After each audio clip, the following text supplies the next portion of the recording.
Hello and welcome. Well, today we are looking at our newfound culture, the culture of neglect. We have become a society who seem to think excellence is impossible to achieve, therefore don't even think about it. So all too often here Ghana the a higher Ghana, I don't say higher Bruchana, and it has become a part of us. It has become acceptable. And it has gone to, let me say, the highest point of our society.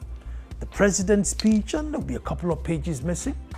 And the whole Independence Day, when the whole 59th birthday, international bodies, diplomats have been invited. And the president's name is Uhuru Kenyatta. I still believe that this can be a mistake. This is a diabolic mischief.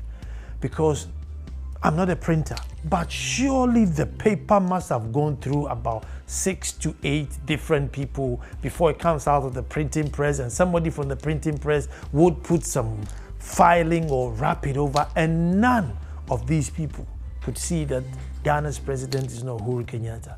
I just think that we are accepting, or we are, making the bar just way too low. But this is 2016. And if you look around the world and what nations are hoping to achieve before 2020, it looks as if we're in reverse gear.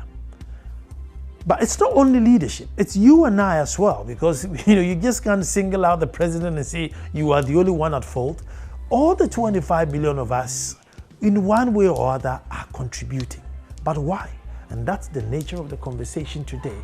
Where from this national culture of neglect, no matter how important it is, it could be health, it could be education, it could be the environment, and we still neglect it. Well, my name is Nana Sakwa. This is PM Express. When I come back, I'll have a wonderful guest for you. You don't want to move.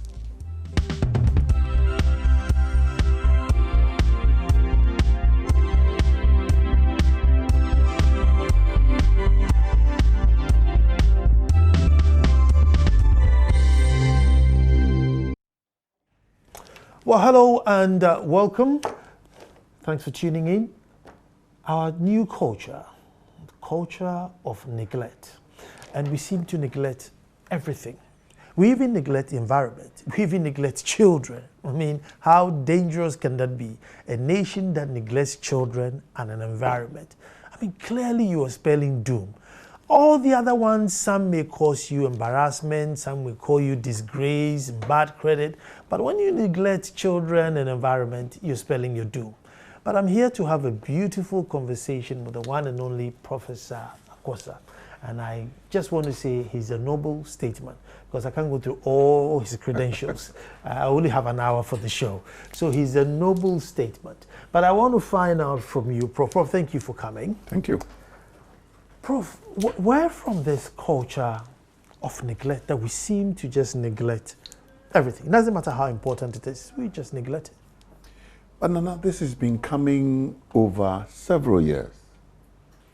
This country has accepted a culture of mediocrity. Nobody is aspiring for excellence, because excellence does not pay in this country. Any system where appointments are done by patronage destroys the culture of excellence. Because under circumstances, every appointment should be made through due process. Adverts, competitiveness, you go for interview, interviews are conducted not probably even once, twice, 3 times. I just tell you, very interesting story. When I was in the UK, my boss's daughter applied to be head of legal Shell. It took almost 3 months of going to Holland for interview, of going to the States for interview, of being interviewed in the UK. Sometimes she goes and it's only, they're taking her to theater. They take her to theater. They take her on a yacht. They take her. All that was to see the kind of person she was. In the end, the final 3 went for a proper competitive interview. She got the job. You think somebody like that will come and sit in a job and mess up? Of course not. But if I just sit down and appoint somebody because that person is part of my clique, or that person is part of my party, or that person is, a relation, we create the difficulty. If you are good and you are supplanted by somebody who is mediocre, it almost always eats you if you do not resign and leave and go look for another job. So we've been building up this culture of mediocrity for as long as I can remember. And this goes back to way 1979, when our whole system was virtually thrown upside down. And since then, seriously, we've never found our feet. Should there be an agenda or a plan or a wise council to sit and say, listen, we need to reorient those coming to achieve for hire? Because everybody just accepts the lowest bidder. I mean, as far as standards is concerned, the barest minimum is okay. And how can a country progress if that becomes your mantra? We were visited not too long ago by a Singaporean who said that Singapore took a bold decision that people who obtained first class were the people that they were going to recruit into their civil service. Once you accepted, you were given an option where you wanted to go and do postgraduate.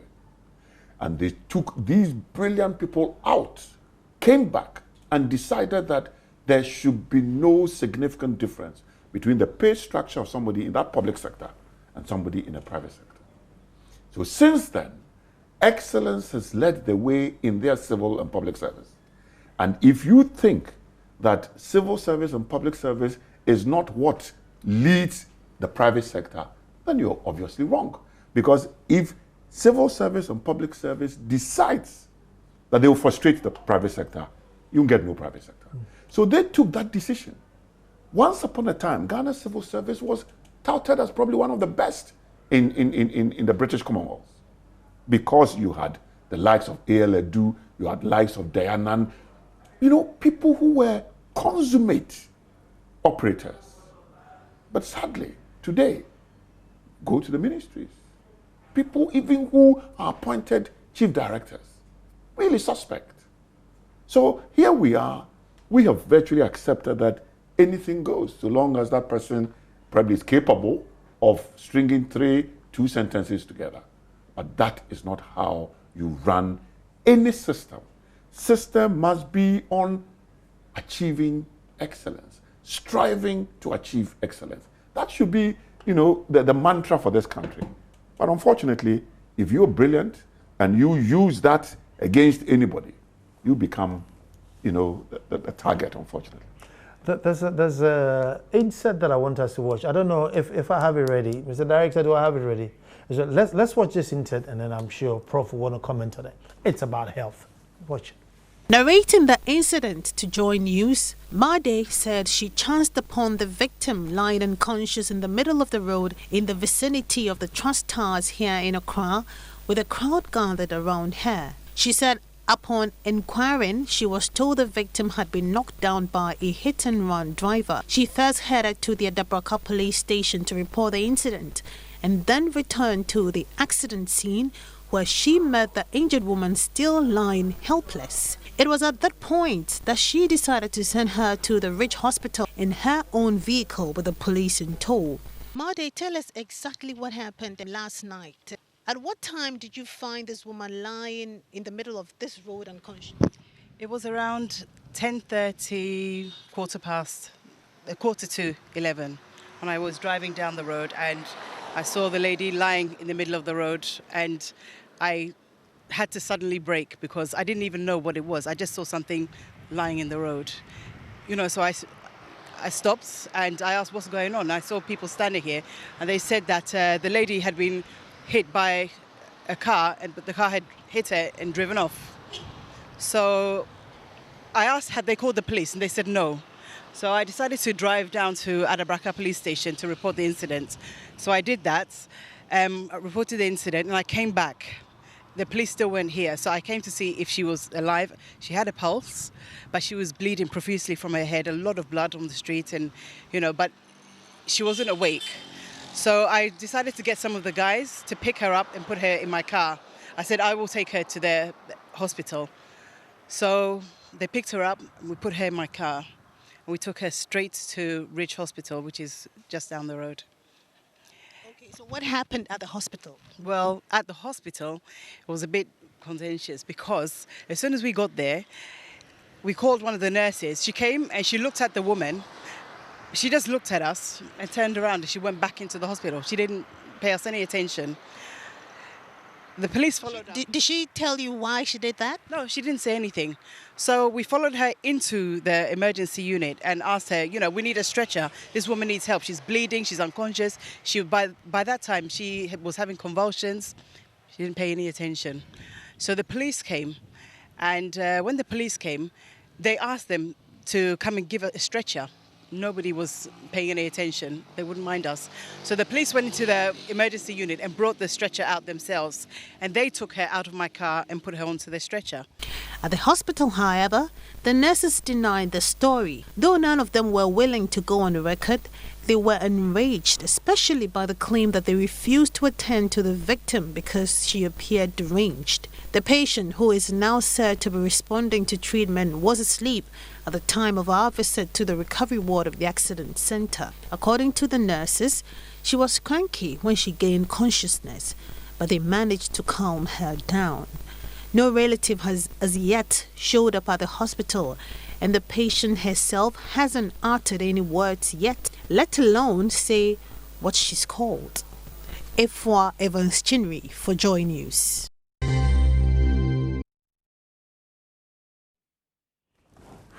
Well, for those of you who don't know, Professor Kosa is also a seasoned pathologist, headed the Ghana National Health Care before, so he knows exactly what we are talking about here. Now, this morning, the doctor who looks after Rage came and said that the nurses were very busy and couldn't spend time explaining to the woman that her case was a yellow case and not an orange case because they were seeing to other people. Doc, I'll just leave it for you to comment on that. Nana, I can only say I'm gobsmacked. But let me say that this is not an isolated case at all. About a month ago, I'd gone to a meeting. I'd dropped a gentleman. I was going to a meeting at the GCB guest house, Ringway, clubhouse. And I just dropped Pastor Boateng, who had traveled from Nkoko straight to where I was going to the meeting. And I dropped him there. And just as I entered the meeting, a lady and the boyfriend were in a car, and the boyfriend had pushed the girl out of the car and driven over her and gone. Pastor Boateng got there, virtually stopped other cars to assist, and got a taxi and took this girl. First to Ridge Hospital, no bed. Police Hospital, no bed. Kolebu Teaching Hospital, no bed. Drove back to Ridge. And at that point, he called me. I was virtually 2 minutes from my house. I turned and came to Ridge Hospital. I entered Ridge Hospital, and to my heart, the place was absolutely choked. There was one young doctor on duty. I felt sorry for her.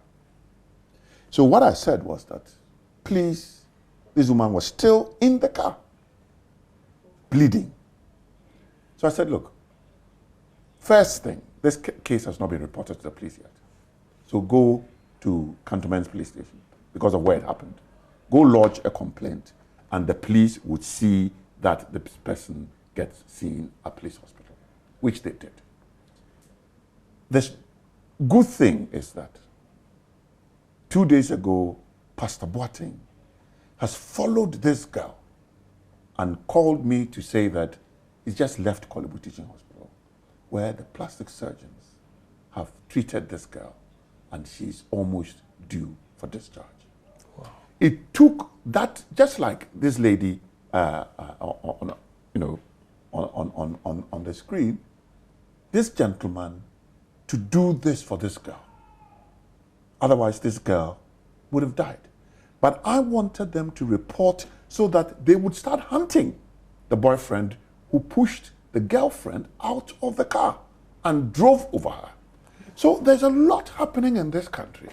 People have lost their sense of purpose. But let me say something. At one stage, we had spoken about emergency care.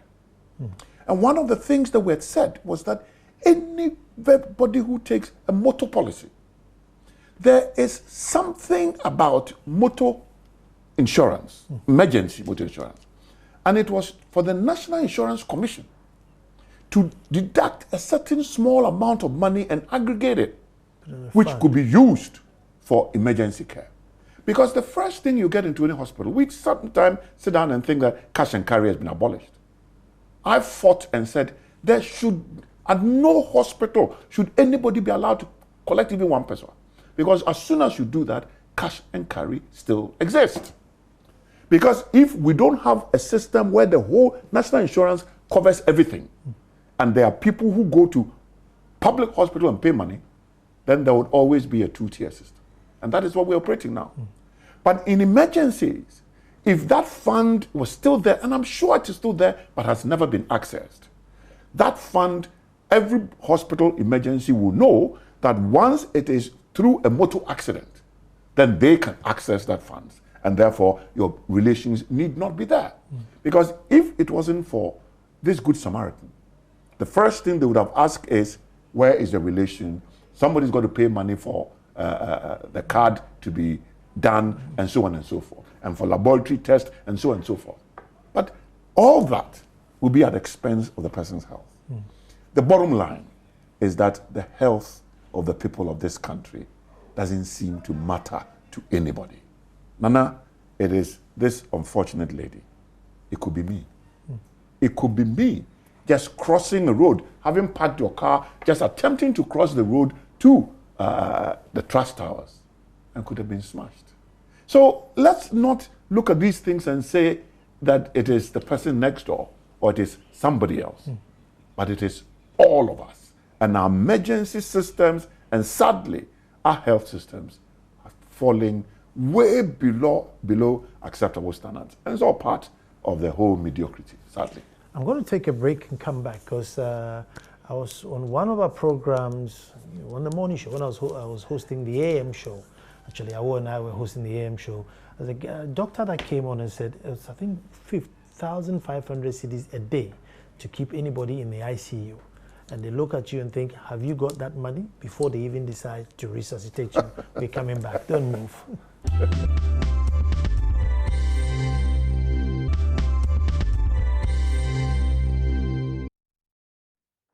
Well, that was quite touching. If you're just joining us, we are looking at Ghana's neglect culture of neglect in the country now, which seems to be affecting everything. But just before the break, I was talking about the emergency center at Kolebu, saying that to plug you onto the ventilator and all that bits and pieces is 1,500 cedis a day. So if anybody comes there, it's have you got 1,500 cedis a day? And the danger is maybe you have, but at the moment you're unconscious. So it's a conveyor belt, literally. If you go there as to whether you make it or not, it's a really, really thin line. You know, that is why, even in the US, where the system is so private-oriented, if you access the system through the emergency system, you will be cared for. It will be service with no fee at the point of service delivery.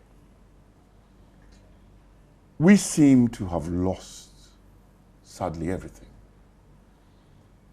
I still say that cash and carry did the health service greater damage. It has made corruption so serious in the health service. It has made healthcare delivery really subject to ability to pay. It has fragmented the health service because every unit must collect its money to be seen to be running. And what is called internally generated funds, it's now the order of the day. If you don't internally generate, then your department must as well die. No health system can work on that basis. And that is the health system we have. It is sadly broken. I have made no bones about the fact that if we wanted to sort out the problem, then we should do away with cash and carry. And that was the basis of national health insurance.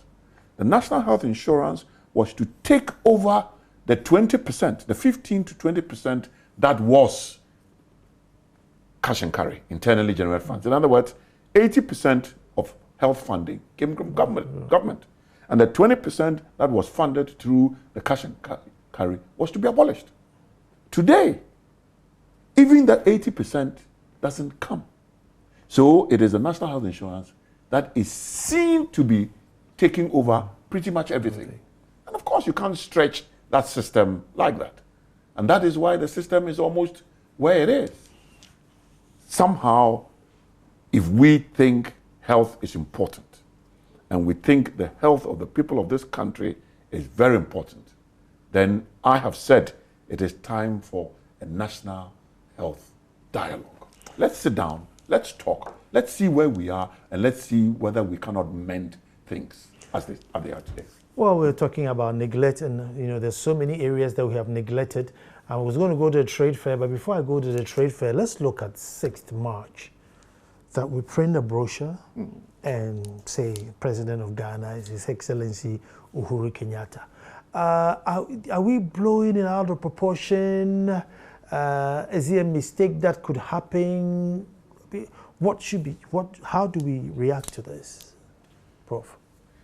Nana, my first reaction is where is division of labor? Somebody writes a script. Somebody proofreads a script. Somebody okays a script for printing. And there is a trial run of printing that gets checked, and all the I's are dotted and the T's are crossed, and finally you do the actual print run. Did that happen? Because under no circumstances could Uhuru Kenyatta be touted as the president of the Republic of Ghana. And for a 59th independence celebration, the hallmark of our year as a country, to falling so low and to have disgraced all of us. I cannot say that we've blown this out of proportion. No. And for me, it still saddens me that till today, Wednesday, the 9th of March, we've not heard whose responsibility it is and where that person is. And it just frightens me, because we seem to have accepted some of these things as a friend of mine would say, normal, or not normal. And there's no urgency, nothing. And we're just all just rambling on, and the powers that be, do they care? But I think that, for me, that is the real limit. That we in our country, It doesn't get lower than that, hosting a visiting president, and somehow the visiting president becomes the president of this country. I just wonder how the Kenyans are taking it. Maybe they would say, good riddance to you, Uhuru. Or they'll say, ours is so good that Ghanaians want to snatch him. No, I can't understand this. Every system has got its division of labor. In every system, The typical being a financial management system. No person is in charge of two systems. I mean, Awo and I was arguing. I was telling Awo that, look, there was mischief. And she was saying, how can you say it's a mischief? It was a mistake. I mean, but I mean, who makes such a mistake? But how can even this be mischief? You want to say that the normal processes of somebody writing the script, of somebody proofreading, and in a situation like this, there's proofreader 1, there's proofreader 2, and you get a try run, a draft print that is looked at, that is checked. I mean, where are all these people who should have done that work before the final okay is given for the whole thing to be printed? Who are in charge of all these systems? And where could the mischief have occurred? That all these people have done their work and finally a printer's devil or somebody goes to change the whole thing? I can't understand. I really can't understand. And I think that really the whole chain must be identified and people told that you really don't deserve the position that you hold or the work that you do. Let's hope to see that. On the subject of neglect, I moved straight to the trade fair. And I was so saddened to see how run down it was and being sold. And on the same side, you know, you have the Accra Mall, the Kaswa Mall, the Achimota Mall, the one at the junction. They're all bursting out of their seams with that that's the culture now, all shops in one. So what is it that the trade fair is unable to survive? Nana, I have always looked at the trade fair and I thought that the trade fair could be the beginning of an open university. Because it has got everything. And you can have a place where you can beam programs into every home. Because I believe that we can only catch up if 80% of our children are in tertiary doing programs, and let's say everybody is learning something. Trade fair. We don't manufacture anything. So if we have a trade fair, you are what? Showcasing other people's products. So, you know, products from Syria, Afghanistan, Iran, Iraq. Those are the things that are shown from Turkey, from China. Ghana produces nothing. But the essence of the trade fair that was envisaged by the first president of this country was to showcase Ghana's manufacturing strength. We've sat down, we've decimated our entire manufacturing strength. So what do we need a trade fair for? What do we need a trade fair for? Let those people who have got things to come and show, let them find an opportunity to do it. We don't have to do a trade fair and bring people. Go to Chinese April and October trade fair. Everything is manufactured. People come there to come and make deals and say, I want this manufactured for me. That is the benefit of a trade fair to a nation, not to come and showcase other countries' manufactured products. So what do we have that whole space for? And I'm saying the single most important thing that will transform this country is high level of tertiary education. And not only knowledge, but knowledge and skill. And that place is big enough. You can have, you know, the technical laboratories, that all that being filmed and beamed. And I say this, that you get up in the morning, so long as you're registered on a course, you've got a password. Programs are shown between 12 and 5 a.m. And all you need to do is set and record. Once you've got a password and you slot your password, you're able to record. The whole program is on your machine. The following morning, you get up, you have a look at it. That is, for me, what they should be doing. Selling it for what? Another mall? So that the whole of that area again becomes clogged with everything? I don't know. I think our sense of real responsibility is warped. And I just say, go back and find out why the Trade Fair Center was built. And if the circumstances have changed, then sit down and say, what is the single event that I can use that place for that will transform this country? And I say it is the open university concept. Not everybody can pay even the academic user fees and the residential facilities user fees. No, not everybody. But so long as you're working and you can register on a program, you get a password and the programs are just being beamed, and all you do is, and everybody, today I want to do photography. If I want to do photography, it should be such that I can enroll photography 101 and be able to do it in my own time. And at the end of the day, go and do an exam and get a certification. That is a system that is growing. That is a system that can rely on the fact that education is the be it and all. And to sit down and run down that place. We went there. That was where the CPP Congress was held. So I walked around the place. And I was shocked because I went to the first trade fair. I went to the first trade fair. Why?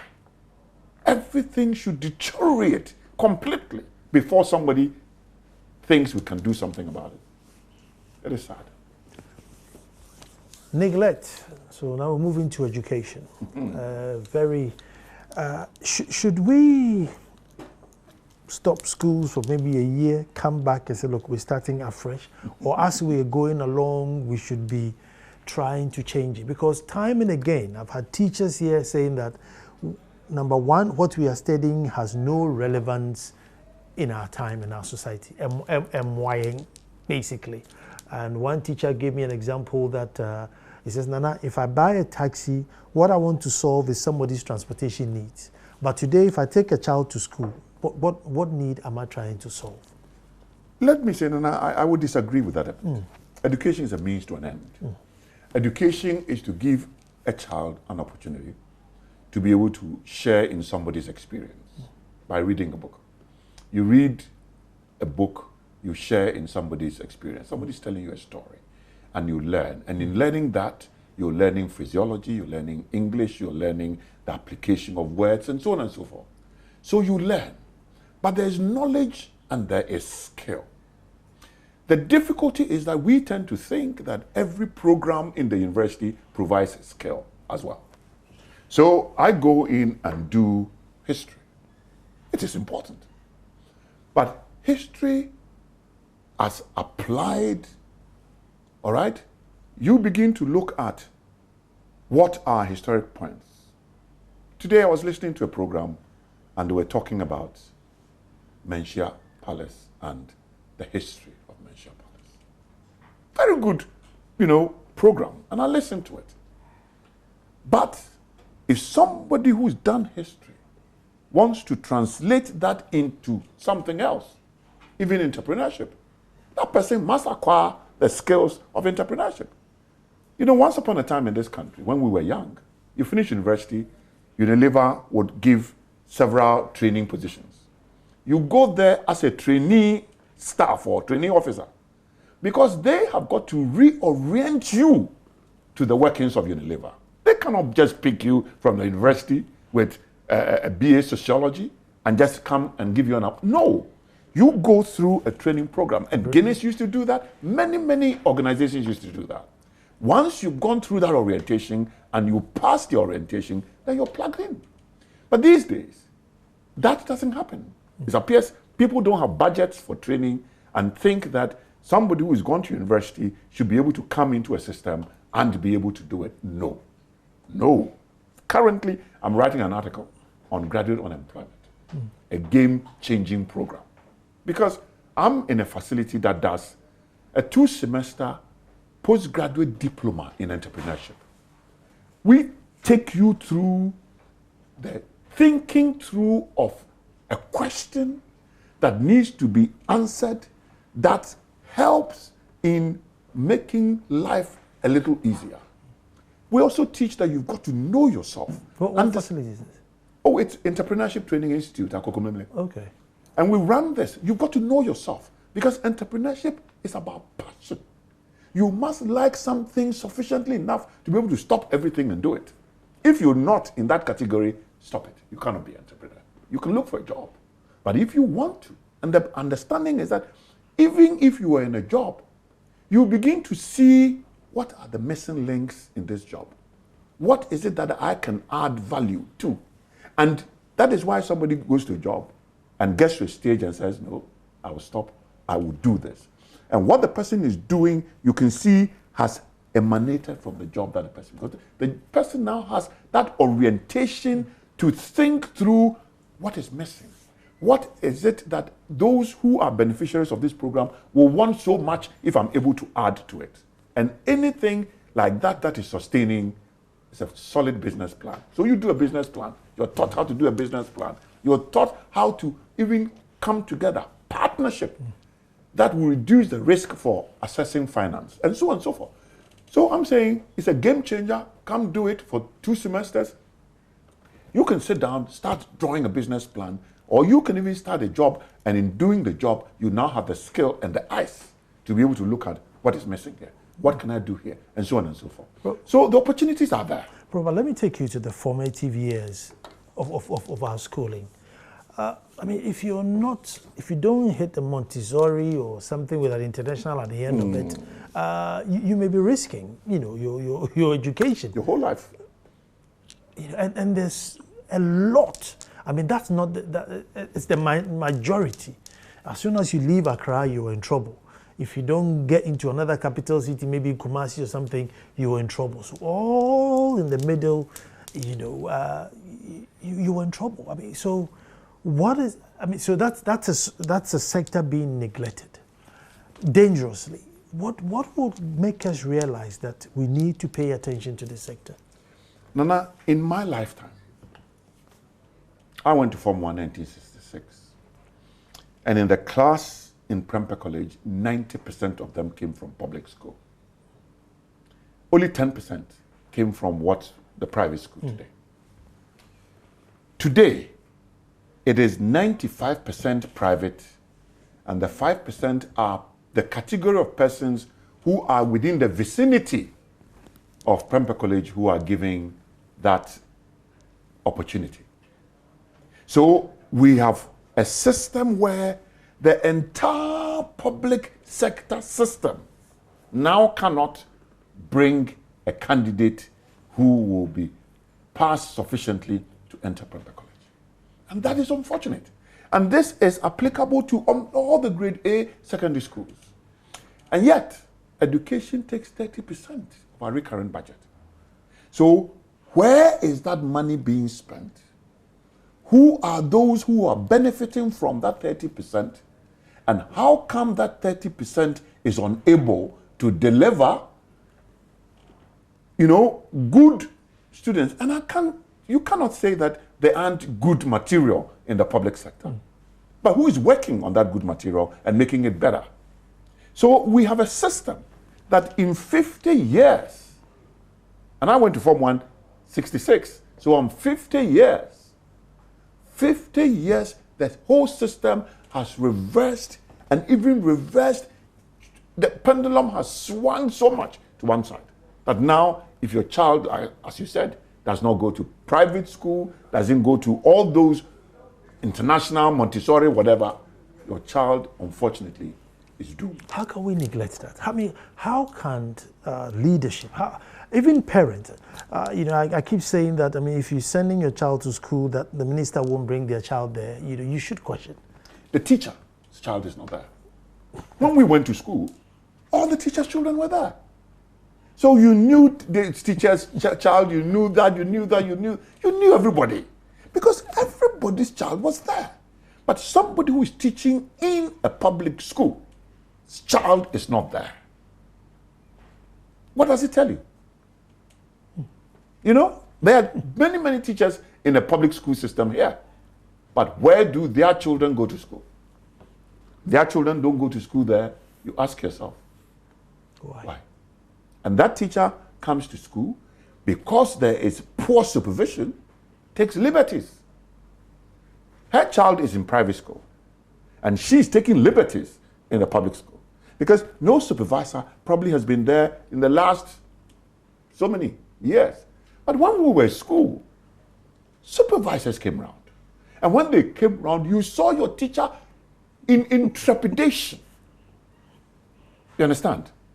Everywhere, in every aspect of life, if supervision is poor, standards fall, and fall pretty fast. So we have a system, but you see, Nana, technology can advance this. I have some 2 young people who came to see me that they have a system that can attempt to improve that inequity gap, let's say in our secondary schools. And for me, that platform just blew me. And that platform won a Commonwealth Award that it's called Internet Study Mate. So you are in WA, somebody is in Francis Xavier, somebody is in Fanspim, somebody is in Ketikrachi Secondary School, somebody is in Huni Valley. You are Internet Study Mates. And when the pilot was done, students in Accra Girls were just pasting even their notes on the platform. So you are in a school in Busum Cheche, and you are reading notes from Wesley Girls. You're reading notes from Accra Girls. You're reading notes from Infanspim. They do test, and they put it on their platform so that you now can access the, let's say, interim assessment in these schools.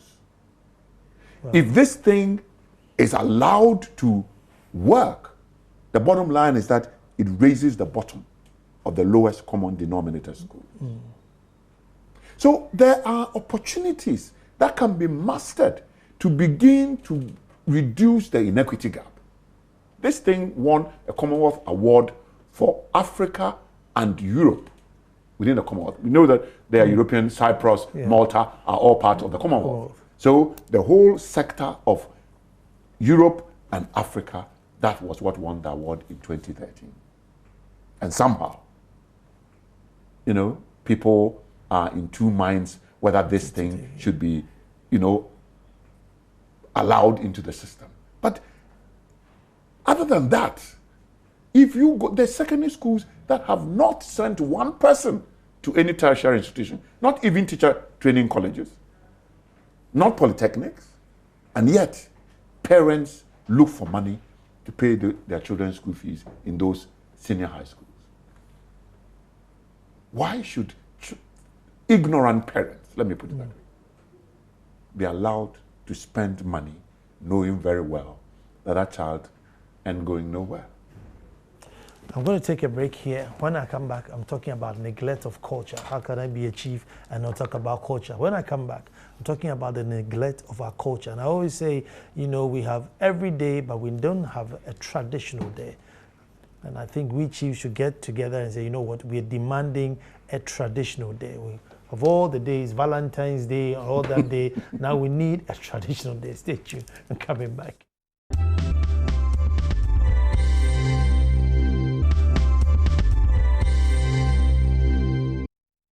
Well, thank you very much for staying. I got a message here to say that Unilever and Guinness are still doing that the training program. Of course they will do. Of course they will do. But just before the break, I said we're looking at our culture of neglect, and I was going to touch on culture. And anytime you talk about culture, people think you're going to talk about something satanic, demonic. I've actually walked out of church before, and everybody saw me walk out because the preacher was preaching against culture. And I'm thinking, how dare you? And I walked out. And I'll quote, he said that, all those who did depot ended up to be prostitutes. Oh, Lord. I walked out. I literally walked out of the church in anger.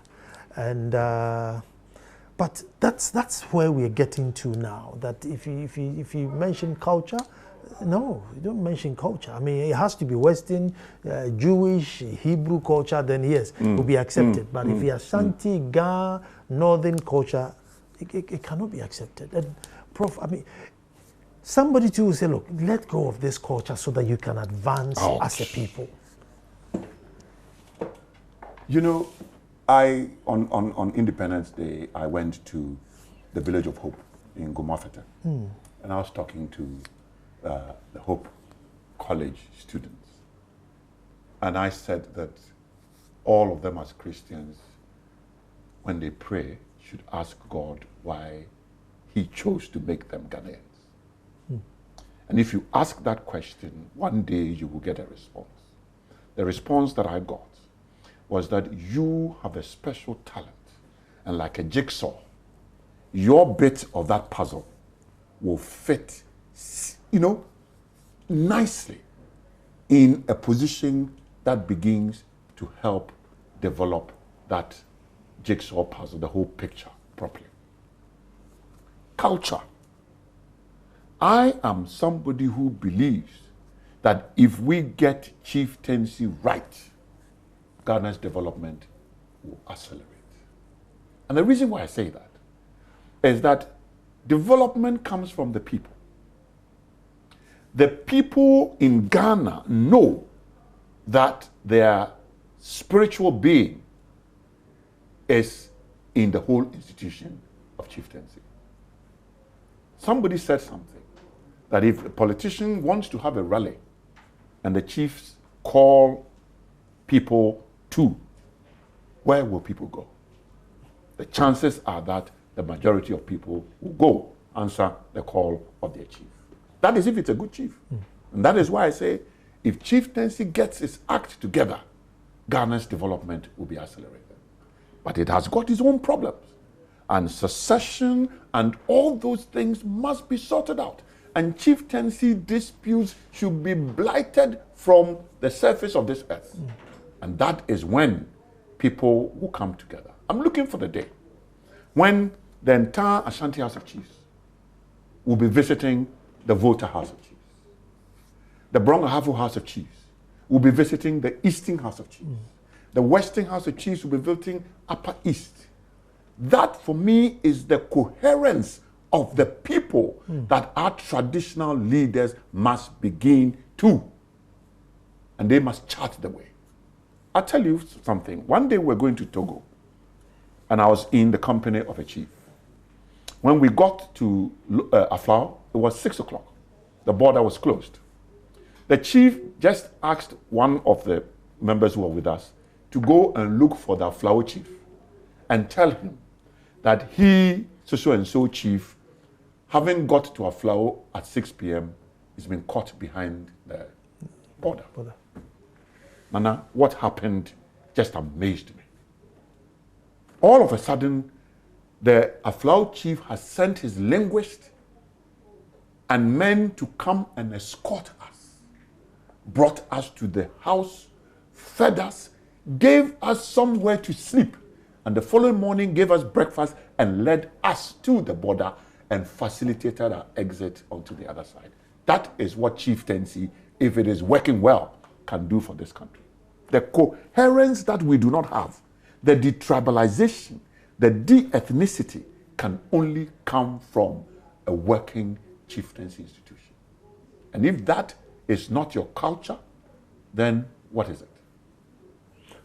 Why do we demonize it so much? Is it because maybe we in the custodians are not explaining to people what it is that we do? We've enshrouded too much mysticism about it? I don't think so. I mean, let me say that I know a lot of ladies who've done depot who are fine ladies. So when I say all those who did depot are prostitutes, God! The thing about it is that, let's not forget that we are a colonial people. And at independence, when Osei said, from now onwards, we are a free people. And the attitude that he was talking about was to change the attitude from a colonial person where you only took instructions to a people free who can now take decisions. So everything about us, black people, has been bastardized. Your culture ain't no good, your food is not good, your everything is not good, said your colonial master. Until today, how many years after independence? 59 years after independence, I still think we're colonial people. We're colonial people. People are sick, our leaders are sick, and the first thing they go to is where? Now they go to South Africa, some go to Dubai, they go to England, they go to the Francophones who go to Paris. They don't even value our own health system. And I think that the day that a head of state will come and say, everybody must use the health system in Ghana, because if it is bad, again, it's just like the educational system. How many of the people who are leaders in this country, children are here? And we allow them to lead us, but take their children elsewhere? Is that possible?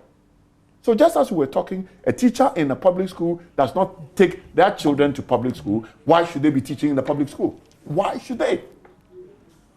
So nobody's holding anybody accountable. Bro, but why is it that and I said, and I've always used you as an example. I remember when President Mills, God bless his soul, died, you made a statement that, have we checked to make sure that these ambulances jumping up and down are equipped to save lives? And people came in and abused you. And I was shocked that, Joe, I don't know, that is also are you going to live or die? What is the anger in it? So what is it that makes the crusader becomes a victim? No, I mean, people think that if you do that, then you are assigning blame to anybody. But this is little-minded people. Only a little-minded person would think like that. Why do we do fire drills? There's no fire. But why do you think that in properly established facilities, every now and then they do a fire drill? Because they want to make sure that the day there is real fire, everybody knows what to do. And all at that time I was saying was, just do an audit of the system. You don't have to put in any names. Just go through the system and make sure that that system has been audited and the system works, so that the next victim will not have to go through that. So here's the country. Again, this is all this is the mediocrity. This is the culture of neglect. We don't think that going through that is important. Next time, the same thing happens. Like the lady... Kintampo happened. Well... And the ambulance was flat. And again, there was, 3rd of June, when people were being thrown into the bucket of a pickup. And I said, so we do not even value people's lives? People have lost their lives through such tragic circumstances. And all people can do is just held them into the bucket of a pickup. Today, if similar thing happens, we will do that. Because as a country, we don't learn. We don't learn. And it is somebody else. You see, it is somebody else. It's not them. So they can help that person. One day it's going to be us. But that's all time will allow us, and I've been seeing messages. You have to bring Prof on more often. Somebody says, has he still got his presidential ambition? You know what? I'll try and get him, but he's not easy to get to. Everybody needs him. But I'll try and get Prof back. On Thursday, that's my opinion on Joy FM, Joy 99.7 FM, or myjoyonline.com. My topic is, can Ghana handle the truth? My topic tomorrow, can Ghana handle the truth? It's a very, and particularly the young ones, you need to tune in and listen. It's very important. But again, I'm trying to coerce, Prof hasn't said yes yet, but 26th of March, all roads lead to Akwamu Edumasa. You cannot be there. Togbe 3 of Awomefia of Anglo himself is coming with his entourage. The Senchehine is coming with his entourage. Wadeno Hukwa Fokuto the third himself. Can you imagine? Doesn't get bigger than that. Nana Frakuma the third. Culture.